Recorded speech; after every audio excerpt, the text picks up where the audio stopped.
Bismillahirrahmanirrahim. Assalamualaikum warahmatullahi wabarakatuh. Alhamdulillahil mubdi'ul mu'id, al-fa'alu lima yurid, alladhi khalaqal khalqa faminhum syaqiyyu wa sa'id. Fahadha qarrabahu lihadratihi wa hadha ashkahu fahuwa ba'id. Asyhadu an la ilaha illallah wa asyhadu anna Muhammadan abduhu wa rasuluh. أفضل الرسل والعبيد. اللهم صل وسلم وبارك وكرم على حبيبنا وشفينا وقرة أعيننا محمد وعلى آله وصحبه وسلم تسليما كثيرا. أما بعد، نويت التعلم والتعليم والإفادة والاستفادة والنفع والانتفاع لله تعالى. رب اشرح لي صدري ويسر لي أمري واحلل عقدة من لساني يفقهوا قولي. آمين يا رب العالمين. Ikhwatal iman, jamaah sekalian, alhamdulillah, mari kita senantiasa bersyukur kepada Allah Subhanahu wa taala atas segala nikmat yang telah Allah berikan terhadap kita, terkhusus nikmat iman, nikmat Islam, nikmat kesehatan dan nikmat umur panjang, sehingga pada pagi hari ini kembali kita diberikan oleh Allah kemudahan untuk bisa duduk di majelis ilmu, duduk di masjid yang mulia ini. Jangan lupa, niat kita tidak hanya untuk mencari ilmu, mencari hidayah Allah, tetapi juga ketika kita duduk di sini niat nawaitul i'tikaf fi hadzal masjid limuddati iqamati fihi lillahi ta'ala. Niat beriktikaf di masjid ini agar duduk kita di sini tidak hanya diberikan pahala thalabul ilm, tetapi juga mendapatkan pahala i'tikaf dari Allah Subhanahu wa taala. Bersyukur kita setelah 2 tahun kurang lebih. Ini baru pertama ya Pak ya, baru mulai ya, kajian kita, sampai lupa ya, sampai mana di kajian sirah sebelumnya. Namun ada permintaan dari pihak masjid untuk diisi kitabul akidah, untuk diisi kitab yang membahas kajian kitab yang berfokus kepada akidah, di mana akidah ini merupakan keyakinan yang tertanam dalam jiwa seseorang, baik itu salah atau benar, yang penting dia meyakini dengan sekuat tenaganya. Itu akidah secara umum maknanya seperti itu. Namun yang ingin kita pelajari di sini aqidatul Islam ala ahli sunnati wal jamaah, dan saya pilih kitab Aqidatul Awam yang disusun oleh Al-Allama As-Sayyid Ahmad Al-Marzuqi Al-Maliki Al-Makki, dan juga disertai dengan Jala'ul Afham.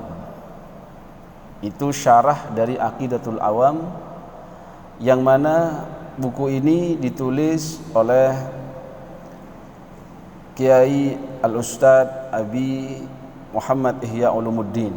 Beliau adalah pengasuh mudir Ma'had Nurul Haramain ya, di Pujon, Malang, Indonesia, yang mana setahu saya juga sebagai pembina dari Masjid Nurul Iman ya, Pandugo ya. Masya Allah.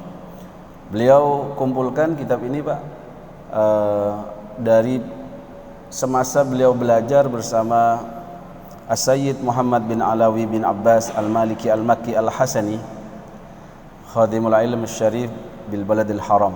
Kebetulan buku ini saya juga dapat ketika berziarah langsung kepada putra beliau ya, di tahun 2008 ya, ketika haji, diberikan hadiah kitab ini dan beberapa kitab yang lain ya. InsyaAllah kita akan mengkajinya. Semoga kita dapat mendapatkan ilmu, hidayah, kekuatan akidah yang lebih kuat lagi, sehingga kita menutup kehidupan kita ini dengan la ilaha illallah, dengan kuncinya surga, sebagaimana sabda Nabi, man kana akhiru kalamihi la ilaha illallah dakhalal jannah.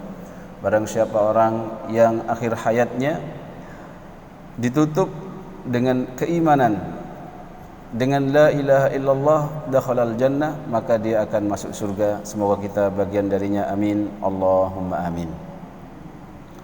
Ikhwatal iman, jemaah sekalian, buku ini Aqidatul Awam ini dulu biasanya kita baca di pesantren itu sebagai nadhaman dilalar setiap akan salat Isya, ya, dibaca abda'u bismillahi warrahmani wabirrahimi daimil ihsani walhamdulillahil qadimil awwali wal akhiril baqi bila tahawuli. Itu sambil menunggu salat Isya dibaca bersama-sama tiap hari itu, Pak, tiap hari.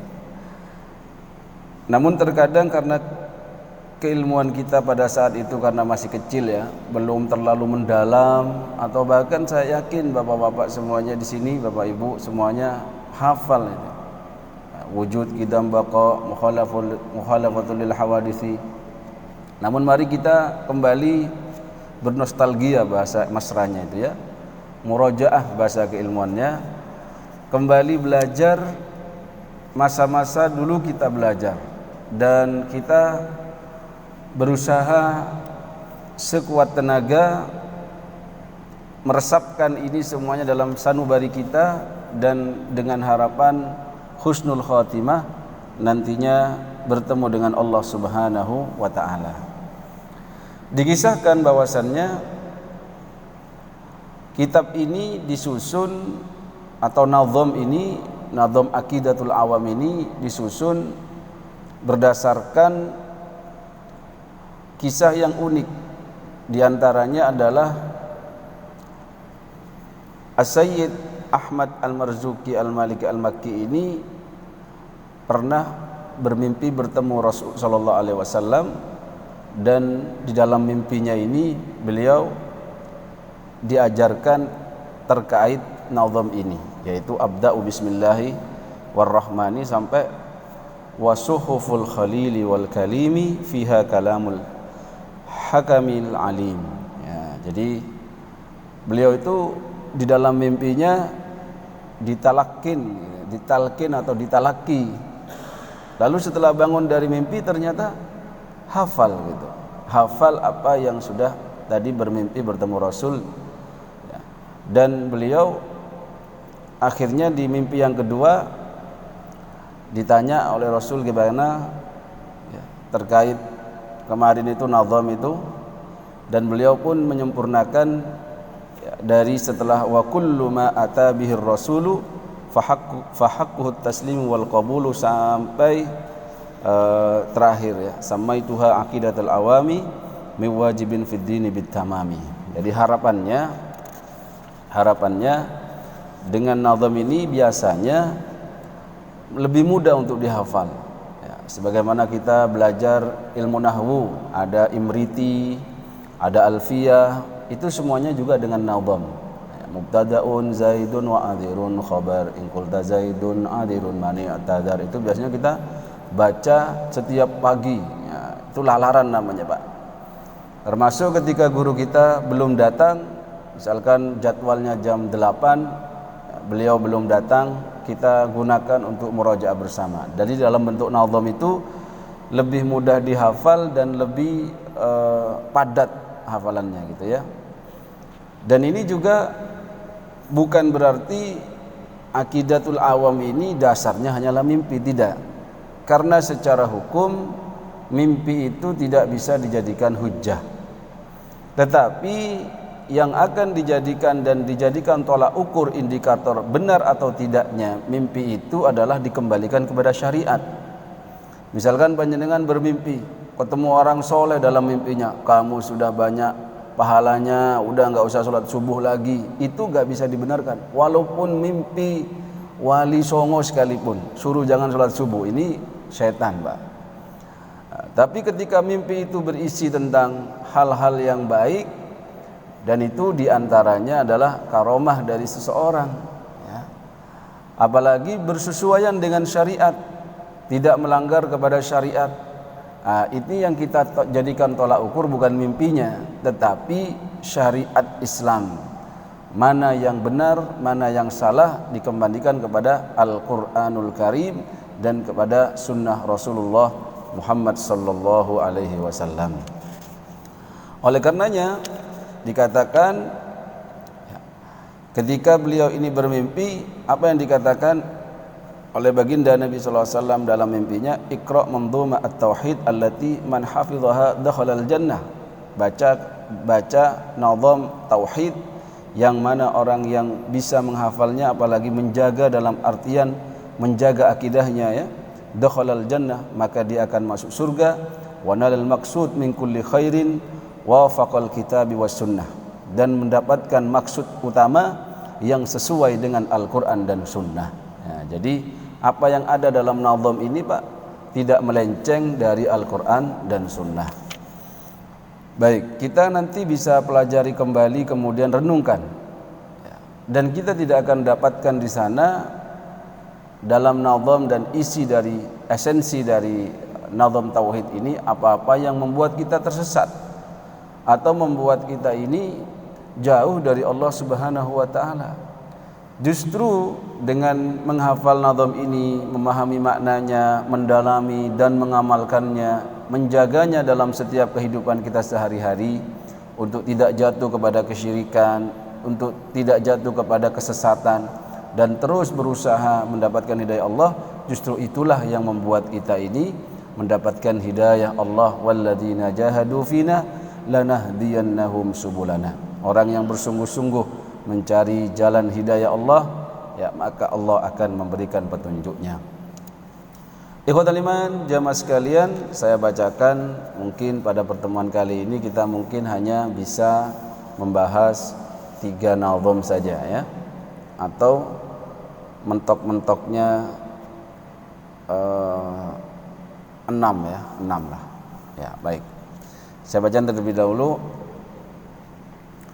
Abda'u bismillahi warrahmani wa birrahimi daimil ihsani falhamdulillahil qadimil awwali wal akhiril baqi bila tahawuli ثم الصلاة والسلام سرمدا على النبي خير من قد وحد وآله وصحبه ومن تبع سبيل دين الحق غير مبتدئ وبعد فاعلم بوجوب المعرفة من واجب لله 20 صفة فالله موجود قديم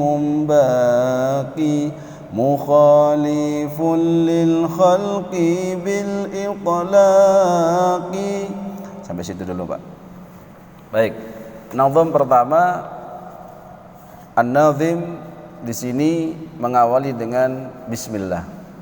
Abda'u, saya mengawali dengan nazam ini dengan bismillahirrahmani. Dan kita dianjarkan dalam kehidupan ini untuk terus meminta pertolongan Allah, musta'inan billah, dalam melakukan hal-hal, apalagi hal tersebut adalah kebaikan. Bismillahirrahmanirrahim ya. Bismillah saja itu sudah luar biasa Pak, apalagi ditambah Ar-Rahman Ar-Rahim, di mana makna dari Bismillahirrahmanirrahim itu bagaimana kita menghadirkan Allah Subhanahu wa taala dalam setiap tindak tanduk kita, meminta pertolongan Allah. Dan ini merupakan cara kita menghadirkan Allah dalam setiap kegiatan kita, termasuk menulis karya atau buku atau apapun yang akan bermanfaat terhadap kehidupan manusia. Kalau ada yang bertanya, kenapa kok pakai bismillah? Kan itu syair, nazaman, mirip-mirip syair kan? Jawabannya di sini kita lihat esensinya. Yang mungkin kita tidak pantas mengucapkan basmalah itu ketika syair itu berisi tentang pujian-pujian yang membawa kita kepada kemaksiatan, memuji setan kayak, atau memuji istrinya orang, atau istrinya raja, atau siapa ya. Ghazal namanya kalau dalam bab-bab syair itu. Maka itu wajar kalau dilarang basmalah. Tapi ini nazam ini selain langsung oleh penulisnya didapat dalam mimpi dari Rasul bersama Rasul dan para sahabatnya, ini juga berisi tentang apa? Tentang pelajaran tauhid, pelajaran bagaimana kita ini mengenal sifat-sifat Allah, bagaimana kita ini mengenal ma'rifatullah dengan baik, mengenal Allah dari sisi apa yang menjadi sifat al-kamal atau sifat kesempurnaan bersamanya. Maka tidak ada masalah ketika diucapkan, diawali dengan abda'u bismillah warrahmani. Saya mengawali nazam ini dengan nama Allah, meminta pertolongan Allah Ar-Rahman, yaitu yang maha pengasih, Ar-Rahim, dan juga maha penyayang. Kemudian ikhwatal iman jemaah sekalian, berdasarkan dari hadis yang diriwayatkan dari sabda Nabi sallallahu alaihi wasallam, kullu amrin dibalin la yubda'u fihi bi bismillahirrahmanirrahim fahuwa aqta. Setiap perkara yang tidak diawali dengan bismillahirrahmanirrahim, maka dia ini dihukumi aqta. Aqta itu apa? Naqisun wa qalilul khair wal barakah, berkurangnya kebaikan dan sedikit keberkahan. Maka kita ucapkan bismillahirrahmanirrahim. Dan ini sebagai bentuk kita iktidaan bil kitabil aziz tartiban la nuzulan.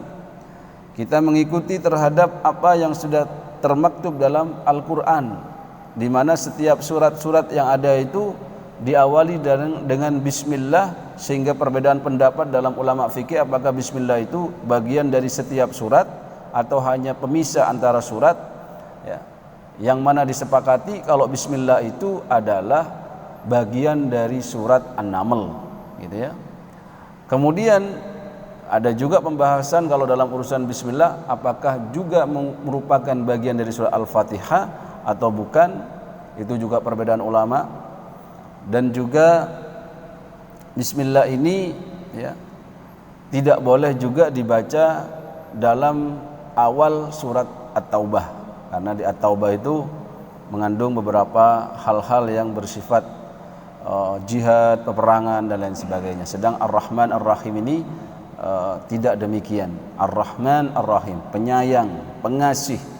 Tidak hanya Allah menyayangi hamba-hambanya yang beriman kepadanya, tetapi juga Allah ini maha penyayang, ya, menyayangi hamba-hambanya yang tidak beriman kepadanya. Sehingga kalau saja orang kafir itu ya, diukur dari sisi Allah itu menyayangi seorang dari urusan rizki, maka orang kafir itu tidak akan berhak mendapatkan satu tetes air, Pak, untuk hidup. Tapi karena Allah ini menyayangi hamba-hambanya semesta alam ini, baik yang beriman ataupun yang tidak beriman, semuanya disayangi. Berbeda dengan kasih sayang Allah di akhirat nanti.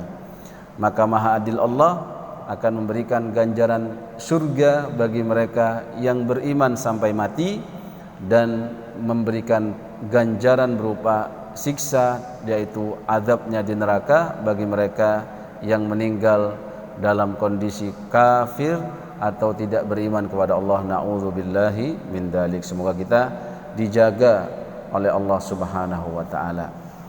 Ar-Rahman di sini diartikan Al-Mun'im bi jala'ilin ni'am. Ya, dialah yang memberikan nikmat yang sungguh besar. Di antaranya kal iman, seperti iman. Jadi iman ini, Pak, nikmat yang luar biasa yang harus kita senantiasa syukuri. Wal afiyah, dan juga kesehatan. Apalagi di masa-masa pandemi seperti ini, sehat itu Allah harganya mahal sekali. War rizq, yaitu rizki.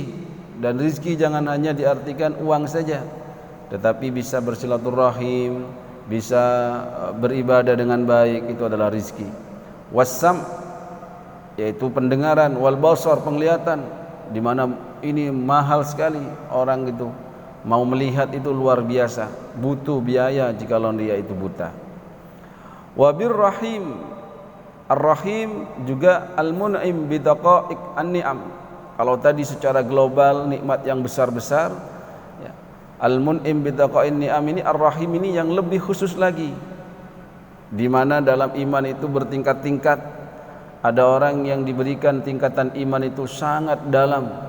Bahkan ketika Sayyidina Ali mengatakan, andai saja saya bisa melihat kusyifal ghita, ya, andai saja dia ini dibuka penglihatannya untuk bisa melihat neraka, surga dan lain sebagainya, maka kata beliau tidak akan bertambah iman saya. Maksudnya apa itu Pak? Imannya sudah luar biasa mentok gitu. Seperti Sayyidina Abu Bakar As-Siddiq yang dikatakan oleh Nabi sallallahu alaihi wasallam, imannya melebihi beratnya imannya orang-orang yang ada di dunia ini. Sedunia dikumpulkan imannya ini ditimbang dengan keimanannya Abu Bakar As-Siddiq masih kalah, luar biasa. Begitu juga nikmat-nikmat yang lain secara detail, misalkan dalam urusan rezeki diberikan kelapangan, kemudian ketelitian dalam berpikir, dan juga dalam melihat atau mendengar dan lain sebagainya. Ada juga yang mengartikan Ar-Rahim itu pengasih, ya, di urusan akhirat saja atau di urusan dunia saja. Sedangkan Ar-Rahman tadi semua oleh Allah diberikan kasih sayangnya, baik yang beriman atau tidak beriman. Tetapi berbeda dengan Ar-Rahim. Sifat ini ya memberikan kasih sayangnya sesuai dengan ketentuannya, yaitu orang beriman dimasukkan surga, orang yang kafir dimasukkan ke dalam neraka. Dan kita bermohon kepada Allah agar mendapatkan kasih sayangnya Ar-Rahman Ar-Rahim daimil ihsan, yang mana disifati daimil ihsan. Allah ini senantiasa memberikan in'am atau nikmatnya ini tanpa berputus-putus, tanpa henti-henti, ya, seperti kita melihat ini Pak, kita selalu saja bisa melihat, padahal ini nikmat yang luar biasa. Kita bernafas tidak pernah kehabisan oksigen kita.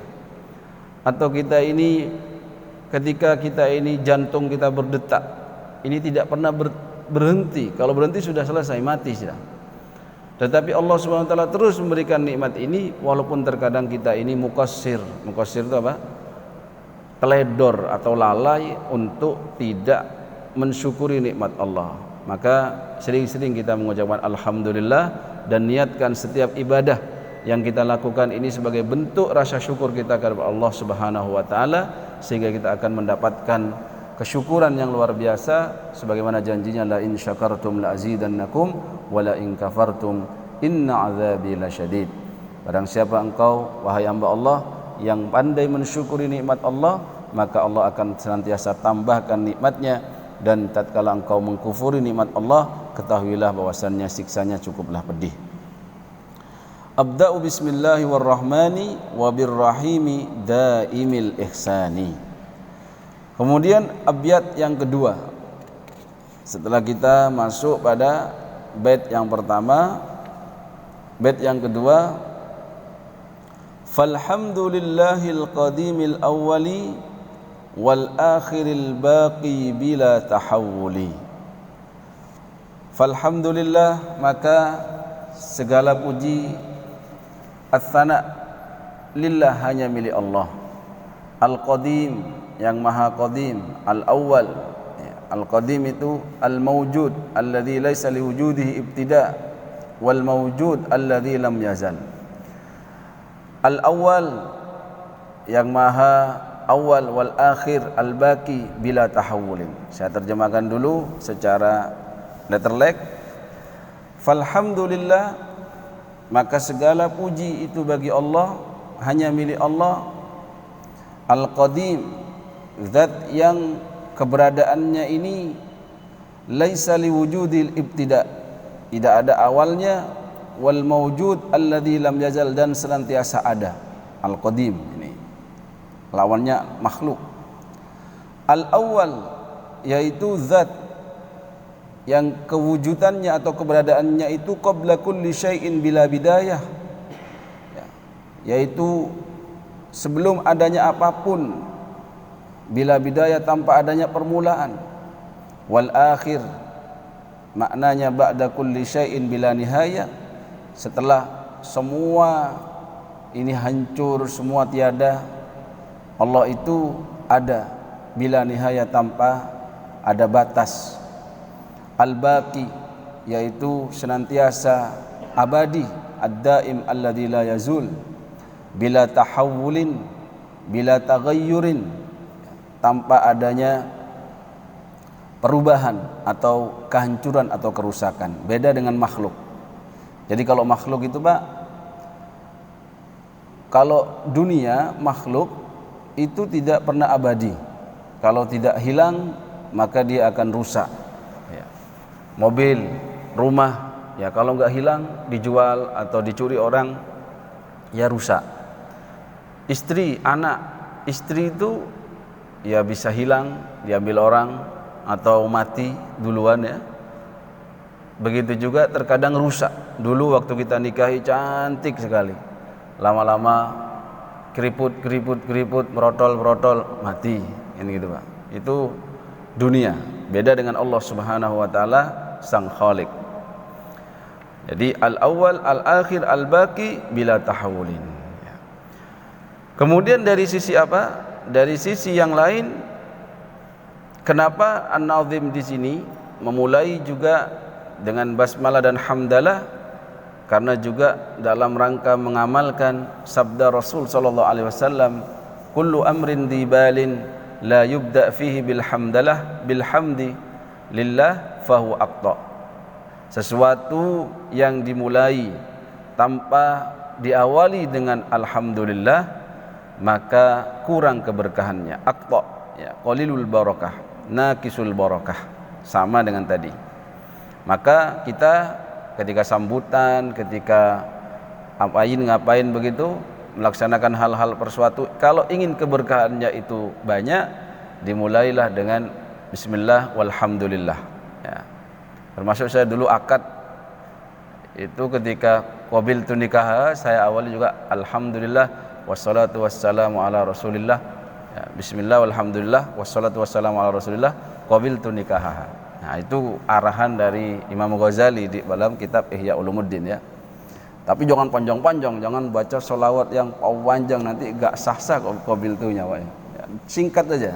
Bismillah, alhamdulillah, wassalatu wassalamu ala rasulillah, qabiltu nikahaha wa taswijaha, begitu.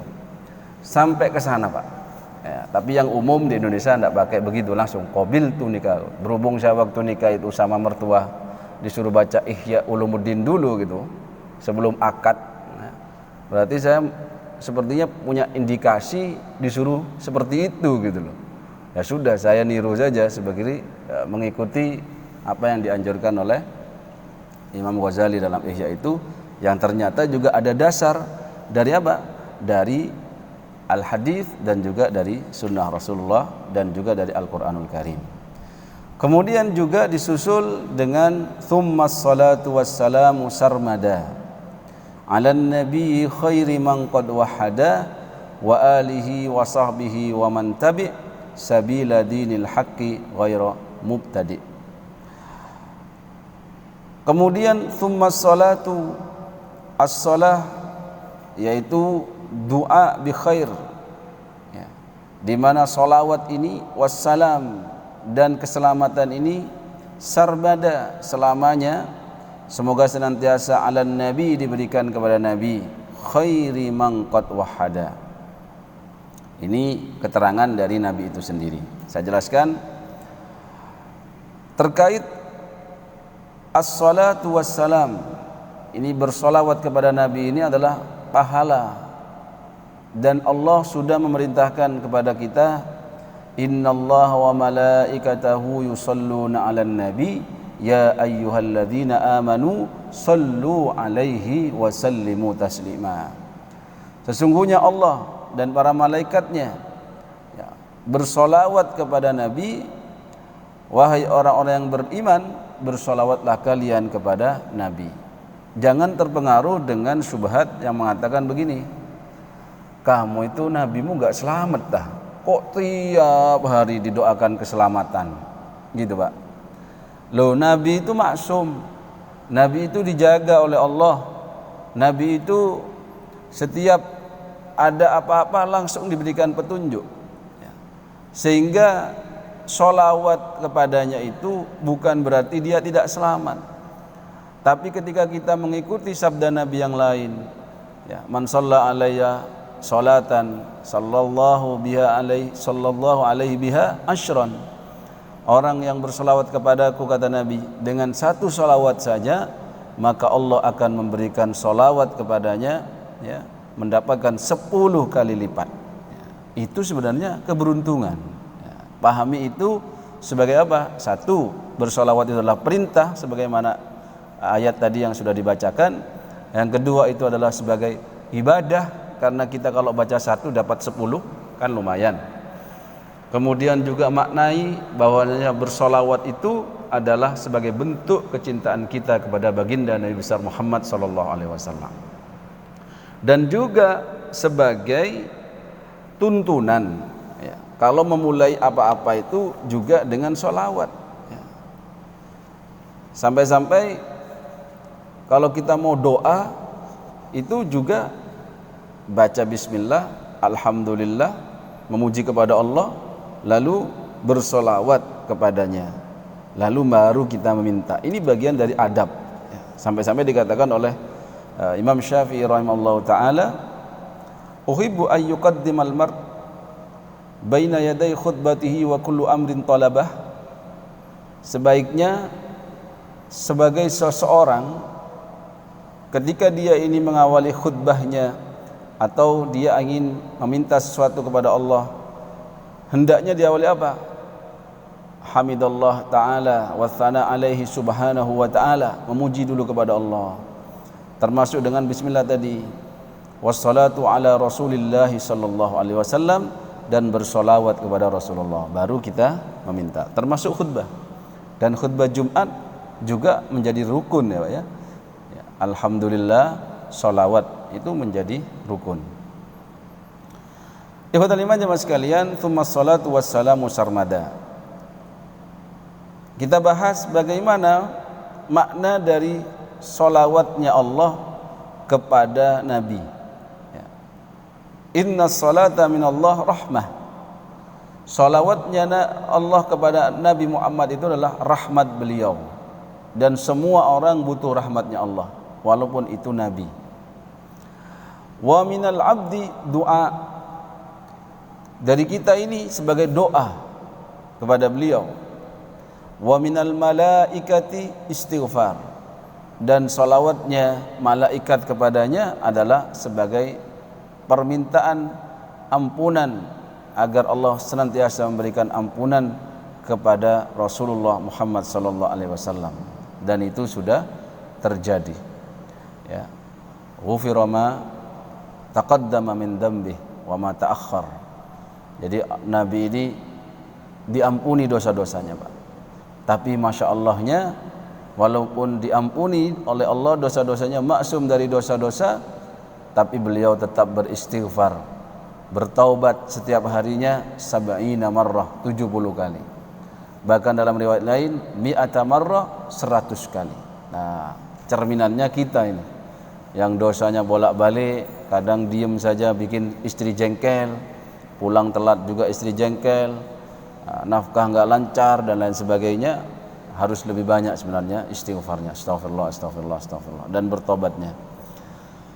Begitu juga ikhwatal iman jamaah sekalian, selain kita membahas tentang sholawat kepada Nabi, yang mana hukumnya bahkan bisa menjadi rukun dalam satu rukun di sholat kita, juga menjadi keutamaan di hari Jumat untuk memperbanyak sholawat kita kepada Rasulullah Muhammad sallallahu alaihi wasallam. Karena Jumat itu Sayyidul Ayyam, dan ada hadis yang mengatakan, perbanyak sholawatmu kepadaku di hari Jumat, karena itu adalah Sayyidul Ayyam. Jumat itu hari terbaiknya, hari idnya orang Islam. Dan disampaikan nanti, sesungguhnya sholawatmu itu akan dipertontonkan kepadaku, ya. Bahkan ada yang bertanya, kan panjenengan sudah meninggal Nabi, gitu, harimtah, gitu, ya. Tapi kata beliau apa? Iya, dari sisi jasad sudah meninggal, tapi secara ruhian kan terus, ya. Dalam artian secara jasad bahkan Allah haramkan bumi ini untuk menghancurkan atau memakan jasadnya para nabi ini. Ya. Ikhwatal iman, jamaah sekalian. Allahumma sholli wa sallim wa barik alaih wa ala alihi wa sahbihi wa sallim. Bahkan dikatakan raghima anfun, sungguh rugi orang yang mendengar nama Nabi sallallahu alaihi wasallam namun dia tidak bersolawat kepadanya. Allahumma sholli wa sallim wa barik alaih wa ala alihi wa sahbihi wa sallim ajma'in. Kemudian makna nabi itu seperti apa? An-nabi, kalau kita lihat dari sisi makna, ada definisi secara umum dan khusus. Ya.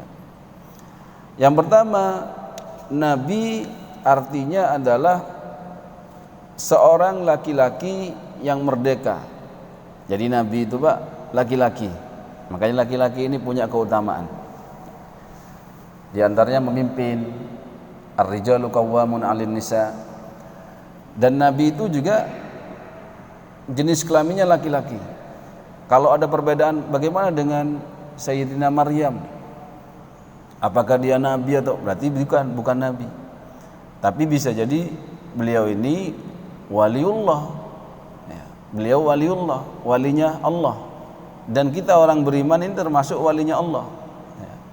Man adani waliyan faqad ada, man adali waliyan faqad adantuhu bil harb, kan gitu ya. Barang siapa orang yang menyakiti waliku, maka dia telah memerangiku. Ya. Atau man adali waliyan faqad adani, orang yang menyakiti waliku, ya, maka telah menyakitiku. Wallahu waliul mu'minin. Sedangkan Allah itu walinya orang-orang beriman. Panjenengan ini selama beriman kepada Allah bagian dari walinya Allah. Dan ikhwatal iman jamaah sekalian, dasar dari bahwasannya nabi itu harus laki-laki, ya, adalah dari surat Al-Anbiya ayat ke-7. Wa ma arsalna qablaka illa rijalan nuhi ilaihim. Ada kata-kata rijalan. Jadi itu syarat dari nabi itu laki-laki Pak. Jadi kalau ada ngaku-ngaku nabi perempuan langsung tereliminasi. Yang repot yang ngaku-ngaku juga nabi itu laki-laki. Ya, tapi kalau kita membahas sirah waktu dulu ya, ana khatamun nabiyyin, maksudnya khatamun nabiyyin itu adalah Nabi Muhammad, sudah selesai. Tidak ada, walaupun dia punya kesaktian apapun, itu nggak bisa kita jadikan sebagai ukuran. Apalagi hanya kebal Pak, itu kebal. Kebal itu tidak bisa dijadikan ukuran orang itu dekat dengan Allah Pak. Karena di perang Uhud saja Nabi itu terluka, bahkan berdarah-darah. Kemudian bahkan ketika beliau dakwah ke Taif ya, beliau juga berdarah-darah. Maka kalau ada orang kebal, jangan langsung bilang ini walinya Allah, ini mungkin nyampe derajatnya sampai ke Nabi, ndak ya. Bisa jadi itu adalah walinya setan karena mengamalkan ilmu-ilmu hitam atau mungkin mengamalkan ilmu-ilmu sihir, akhirnya bisa kebal. Kita ikut sunnatullah saja, kita ikut yang dohir-dohir saja. Ya wis, kalau kita makan insya Allah kenyang, kalau kita terkena pisau akan terluka, kalau kita terkena api akan terbakar. Maka sunnatullahnya begitu, hindari apa-apa yang bisa mencelakai kita. Kembali kepada Nabi tadi, Nabi itu insanun zakarun hurrun, laki-laki yang merdeka, uhiya ilaihi bisyar'in, yang mana diberikan wahyu dalam urusan syariat, sawaun umira bitablighi amla, baik itu nanti diperintahkan untuk menyampaikan atau tidak, itu Nabi Pak.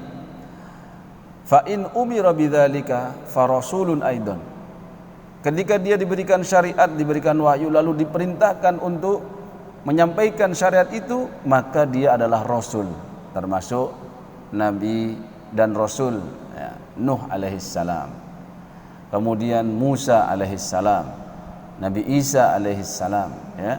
Ada risalahnya dan ada perintah untuk menyampaikan. Ada juga yang saudaranya beliau, Nabi Harun misalkan, dia mengikuti risalahnya Nabi Musa, begitu Pak.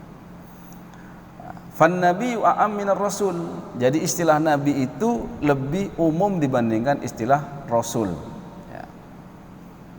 Secara khusus berarti Nabi itu seorang laki-laki merdeka, disampaikan kepadanya, diwahyukan kepadanya syariat. Kalau Nabi kita Muhammad SAW, yaitu disampaikan, diwahyukan kepadanya Al-Quranul Karim, ya. Dan juga diperintahkan untuk menyampaikan, sampai-sampai beliau konsekuensinya terusir dari kota Mekah. Namun Allah kembalikan kembali, ya, untuk Fathu Mekah.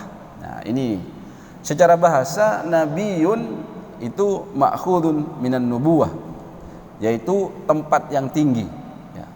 Dan dikatakan itu karena dia akan mengajak kita kepada tempat yang tinggi, yaitu ridhonya Allah, khususnya nanti di surganya Allah, ya. Jadi an-nubuwah itu. Begitu juga dengan Hamzah, an-nabi, nabiun. Kalau tadi bilya nabiyun berasal dari nubuwah, kalau nabiun berasal dari kata an-naba. Ya, kalau kita An-Naba itu surat An-Naba, amma yatasaalun 'anin naba'il 'azim. Nah, itu adalah kabar. Maka nabi ini berasal, kalau berasal dari An-Naba atau nabiun, maka dia adalah mukhbarun au mukhbirun anillahi ta'ala. Dia yang menyampaikan dari Allah Subhanahu wa taala apa yang harus disampaikan, maka beliau sampaikan, termasuk 30 juz dari Al-Quran itu dan sunnah-sunnah yang sudah beliau contohkan, itu semua dari Allah Subhanahu wa ta'ala. Wa ma yantiqu 'anil hawa in huwa illa wahyu yuha. Apapun yang beliau sampaikan bukan berasal dari hawa nafsunya, tetapi berasal dari wahyunya, bukan dari nafsu, tapi dari wahyunya. 'Alan nabi khairi man qad wahhada, ya. Itu makna nabi. Kemudian kita masuk pada wa alihi wa sahbihi wa man tabi. Doa keselamatan juga kita berikan kepada wa alihi, keluarga beliau, ya. Siapa Pak keluarga beliau? Kita jangan minder, Pak. Wah, saya pesek ini enggak cocok kalau jadi keluarganya Nabi gitu, karena Nabi itu aliful amfi, ya, hidungnya seperti alif. Jadi kalau seperti alif mancung, ya. Tapi kalau pesek itu dal, ya. Dal begini. Nah, tidak, ya. Kita pahami. Oh, ternyata sudah isyraq, ya. Kita tutup sampai ini saja. Wa alihi, maksud dari keluarga Nabi itu ada dua sisi, ya.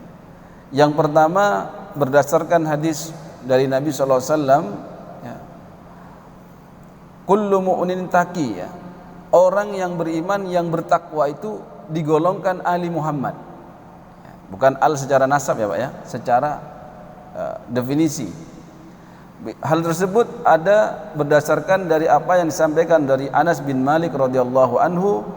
Qala, berkata, su'ila Rasulullah sallallahu alaihi wasallam, pada saat itu Nabi pernah ditanya, man ali Muhammad, man alu Muhammad, siapa keluarganya Muhammad itu? Faqala alu Muhammad kullu taqi, keluarganya Muhammad itu, keluarga besarnya Nabi Muhammad itu adalah setiap mukmin yang bertakwa kepada Allah. Maka kalau ingin menjadi keluarga besarnya Nabi Muhammad, Pak, ayo kita bersama-sama, inna akramakum indallahi atqakum, bertakwa kepada Allah dan bersama-sama menuju ketakwaan itu, karena yang paling mulia di sisi Allah hanyalah yang paling bertakwa.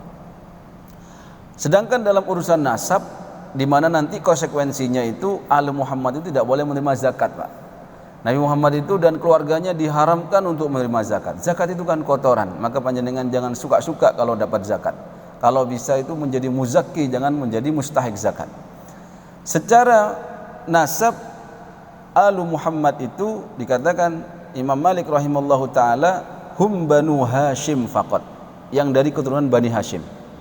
Wa qala Imam Syafi'i rahimahullahu taala, dan berkata Imam Syafi'i rahimahullahu taala, Banu Hashim wal Muttalib, Banu Hashim dan Muttalib, ya. Ini tidak boleh menerima zakat, ya. Ini nasab dari beliau ini Ali Muhammad itu secara khusus itu. Tapi secara umum tadi setiap mereka yang bertakwa dari kita orang-orang beriman. Semoga kita menjadi Ali Muhammad. Amin Allahumma amin. Wa sahbihi, dan juga kita memanjatkan salawat dan salam kita, keselamatan terhadap para sahabat Nabi, wa man tabi, dan yang mengikuti mereka, dari tabi'in, dari tabi'in dan sampai para ulama dan kita semuanya yang senantiasa mengikuti manhaj ini. Siapa Pak para sahabat itu?